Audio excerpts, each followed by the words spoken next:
maintenant en découvre, grâce aux Parisiens, la taxe foncière qui va augmenter. Déjà, c'est extraordinaire.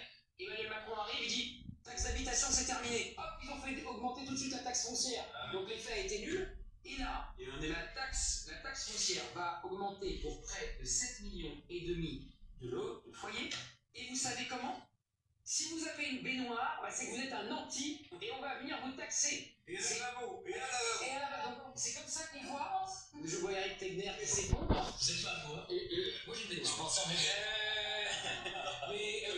vous l'avez à partir de demain. Ah oui, vendez la baignoire. Ça, il y aura un problème d'odeur pour nous, mais.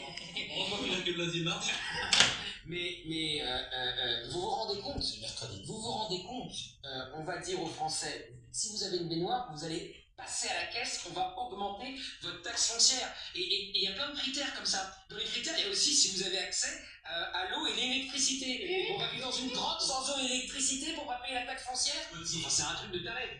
La taxe foncière, c'est un truc de taré. Et tous les Français le savent. Par exemple, il y a un phénomène qui se passe chez les Français, c'est que si vous aménagez votre garage, eh ben vous vous retrouvez avec une augmentation de votre taxe foncière. Donc il y a de plus en plus de gens qui mettent une porte de garage comme ça se voit pas, et ils se font quand même un salon derrière. Parce qu'ils en ont ras-le-bol. Mais bien sûr, il y a également des gens, s'ils ont une dépendance et qui mettent le chauffage dedans, et bien dans ce cas-là, c'est quantifié comme une taxe foncière. Donc ils se contentent de faire quoi? Ils font du feu à bois. Mais vous savez, ils ont des innovations, les Français, ils sont malins. Et j'ai envie de vous dire, ils ont raison. Parce que la moindre chose que vous allez faire, rénover, essayer de faire en sorte que ça soit bien pour vos enfants, qui viennent à Noël, et bien on va vous raqueter. Et bien on va en parler juste après la pause. Et on va être d'accord avec Jean-Luc Mélenchon une deuxième fois dans la soirée. Suspense. Non mais c'est certain.